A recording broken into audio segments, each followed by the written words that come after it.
हम लोग कंटिन्यू करने लगे हैं। अभी हम पढ़ रहे हैं कि comparison between the instantaneous speed and the instantaneous velocity. अब हमने क्या करना है, अब हमने देखना है जिस तरह आप लोगों ने पहले क्वेश्चन किया कि इंस्टेंटेनियस स्पीड और इंस्टेंटेनियस वेलोसिटी में क्या फ़र्क है, तो हम लोग देख लेते हैं कि इनमें क्या फ़र्क है। अब मैं इसको ज़रा पढ़ रहा हूँ, आप लोगों ने गौर करना है। Instantaneous velocity is always tangential to the path followed by the particle when a stone is thrown from point O, then at the point of projection the instantaneous velocity of the stone is v1। अब बेटा यहाँ पे आप diagram पे जरा गौर करें तो ये उसने एक एक्स एक्सिस को दिखाया हुआ है और यहाँ पे उसने वाई एक्सिस को दिखाया हुआ है। तो वो ये कह रहा है कि जब आपका पॉइंट O है जहाँ पे आपने वेलोसिटी को थ्रो किया, सॉरी आपने स्टोन को थ्रो किया, तो उस टाइम आपकी जो इंस्टेंटेनियस वेलोसिटी होगी एट द इंस्टेंट, जो वेलोसिटी होती है वो कहते हैं वो हमेशा पार्टिकल पे क्या होती है, टेंजेंशियल डायरेक्शन में होती है। ये देखो यहाँ पे अगर पार्टिकल आपके इस पोजीशन में तो ये टेंजेंट इस डायरेक्शन में जा रहा है, लेकिन कहते हैं कि वही पार्टिकल जब आपका पॉइंट ए पे आता है तो बजाय इसकी किस तरह सर्कुलर वो उसकी डायरेक्शन हो, वो कहते हैं जो इंस्टेंटेनियस वेलोसिटी की डायरेक्शन होगी वो आपकी होगी टेंजेंशियल, मतलब कि v2 इस फॉर्म में होगी। इसी तरह वो कहते हैं आपका जब बी पोजीशन पे आता है तो इस फॉर्म में होती है। मतलब कहने का ये है कि आपकी इंस्टेंटेनियस स्पीड तो थ्रू आउट सेम रही। अब स्पीड क्यों सेम रही मेरे बेटा, क्योंकि स्पीड में तो आपके पास वो होता ही नहीं है डायरेक्शन, इसलिए उसकी मैग्नीट्यूड तो आपके पास सेम रहेगी। For example 10 metre per second से आपने इसको थ्रो किया तो वो थ्रू आउट क्या रहा, 10 मीटर पर सेकंड ही रहा। लेकिन वो कहते हैं कि जब आपके पास इसकी आप इंस्टेंटेनियस वेलोसिटी लेते हो तो हर पॉइंट पे इंस्टेंटेनियस वेलोसिटी इसकी चेंज होती है। अब इंस्टेंटेनियस वेलोसिटी आपको पता है मिलके बनती है दो चीज़ों से, एक होती है डायरेक्शन, एक होती है स्पीड। अब सॉरी एक होती है स्पीड, अब स्पीड की मतलब मैग्नीट्यूड। अब मैग्नीट्यूड तो उसकी होगी सेम क्योंकि स्पीड जितनी है उतनी वेलोसिटी होनी है, लेकिन ये डिफरेंट क्यों होगी, क्योंकि इसकी डायरेक्शन हर पॉइंट पे वेरी हो रही है। आप देख सकते हैं शुरू वाले पॉइंट पे उसकी डायरेक्शन और है, सेकंड वाले पे उसकी डायरेक्शन और है, थर्ड वाले पे और है, और सी वाले पे उसकी डायरेक्शन चेंज है। सो वो कहता है कि इंस्टेंटेनियस वेलोसिटी की डायरेक्शन ऑलवेज पॉइंट की क्या होती है, टेंजेंशियल होती है, लेकिन आम स्पीड जो होती है वो नॉर्मल उसकी डायरेक्शन होती है। कहते हैं अ पार्टिकल में have constant instantaneous speed but variable instantaneous velocity. वही बात वो कर रहा है कि उसकी स्पीड तो कांस्टेंट हो सकती है 10 मीटर पर सेकंड, ये ओ से लेकर ये इस पॉइंट तक, लेकिन उसकी जो वेलोसिटी होगी वो डिफरेंट होगी। क्यों डिफरेंट होगी, क्योंकि उसकी हर पॉइंट पे डिफरेंट डायरेक्शन होती है, क्योंकि वेलोसिटी दो चीज़ों से मिलकर बनती है, स्पीड प्लस डायरेक्शन। स्पीड तो फॉर एग्जांपल उसकी सेम हो गई, लेकिन उसकी डायरेक्शन इस पॉइंट पे फॉर एग्जांपल आपके पास क्या है, डिफरेंट है, इस पे डिफरेंट है और इस पे डिफरेंट है। तो हर पॉइंट पे आपकी स्पीड की डायरेक्शन क्या हो रही है, वो डिफरेंट हो रही है।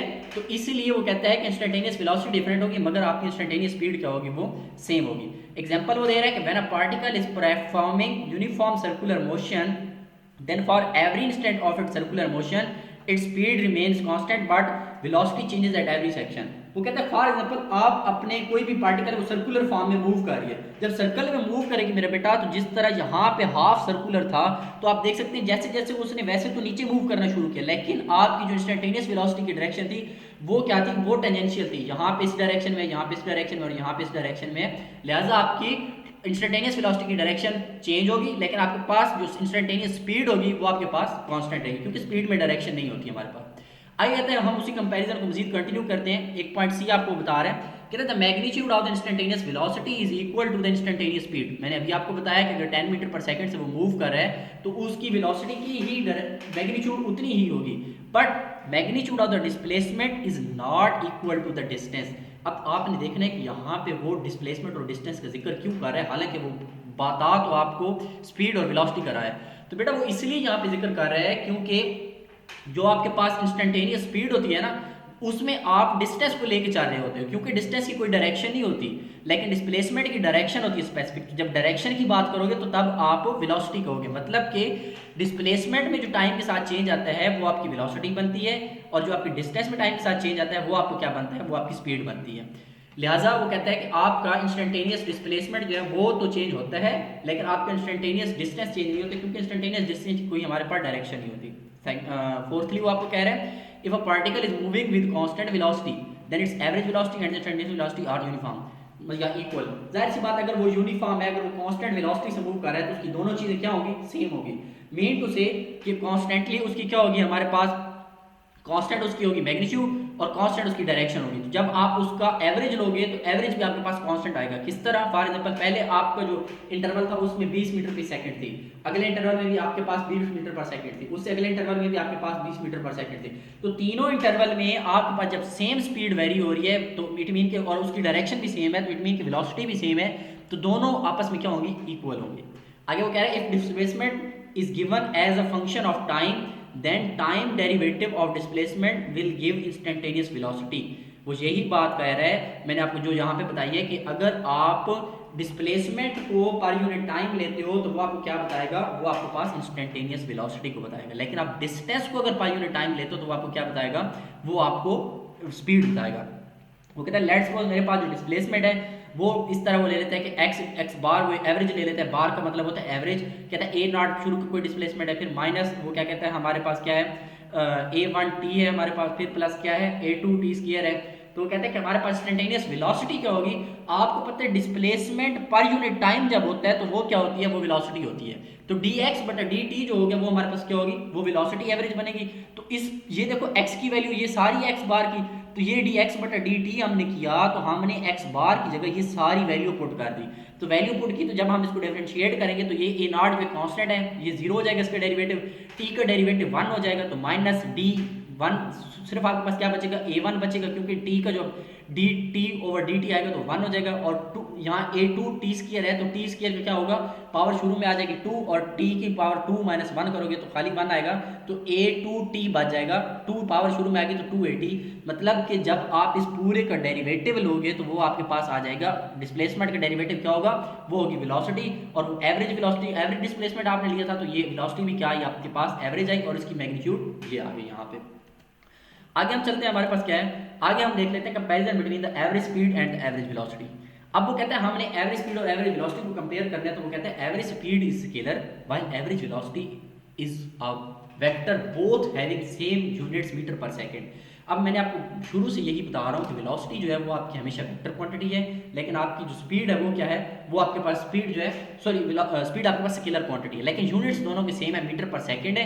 और मीटर के लिए आपकी डायमेंशन लेंथ की यूज होती है एल, और सेकंड के लिए आपकी डायमेंशन टाइम की होती है, तो एल टी इनवर्स। आपने यहाँ पे याद रखना, ये इसने गलत लिख दिया है, ये इसने ओवरऑल -1 लिख दिया, ओवरऑल -1 नहीं आना बल्कि एल टी -1, मतलब सिर्फ -1 टी के ऊपर आना, ओवरऑल ये ब्रैकेट के ऊपर नहीं आना। आगे वो कहते हैं हमारे पास एवरेज स्पीड और द एवरेज और the velocity depends on the time interval over which it is defined. वो कहते हैं कि एवरेज स्पीड जाहिर सी बात हमारे पास टाइम पे होगी, क्यों? कि डिस्टेंस एवरेज स्पीड और the velocity depends on the time interval. बेटा क्यों? कि हम total distance divided by total time कर रहे होते हैं, तो इसलिए हमारे पास ये किस पे डिपेंड करेगी? ये हमारे पास टाइम इंटरवल पे जरूर डिपेंड करेगी। आगे वो कहते हैं कि for a given time interval average velocity is single valued while average speed can have many value depending on the path followed. अब उसने कहा है कि average for a given time interval average velocity is single valued while average speed can have many values depending on the path followed. कहते हैं कि speed की आपके पास डिफरेंट वैल्यूज हो सकती हैं, लेकिन आपके पास वेलोसिटी होगी सेम रहेगी। आगे वो कहता है हमारे पास if after motion body comes back to its initial position तो वेलोसिटी एवरेज क्या होगी? जीरो होगी। क्यों? क्योंकि आपके पास डिस्टेंस जीरो होगा। फॉर एग्जांपल आप धर्मपुरा से चले हो, आप गए हो किधर, ठोकर गए हो, ठोकर से वापस धर्मपुरा आ गए हो, तो एवरेज क्या हुआ? जितना आप जाते हुए कवर किया उतना आपने वापस आते हुए कवर किया। तो फॉर एग्जांपल एक तरफ आप पॉजिटिव ले लेते हो, दूसरी तरफ नेगेटिव ले लेते, तो ओवरऑल डिस्टेंस आपके पास क्या हो जाएगा? जीरो हो जाएगा।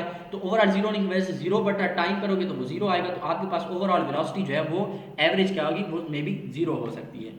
तो आगे वो कहता है हमारे पास for a moving body average speed can never be zero और नेगेटिव। अब वो कहते हैं कि हमारे पास एवरेज स्पीड जो वो हमारे पास जीरो नहीं हो सकती। अब एवरेज स्पीड क्यों नहीं जीरो हो सकती? एवरेज स्पीड इसलिए जीरो नहीं हो सकती हमारे पास क्योंकि स्पीड की तो हमारे पास डायरेक्शन भी नहीं होती।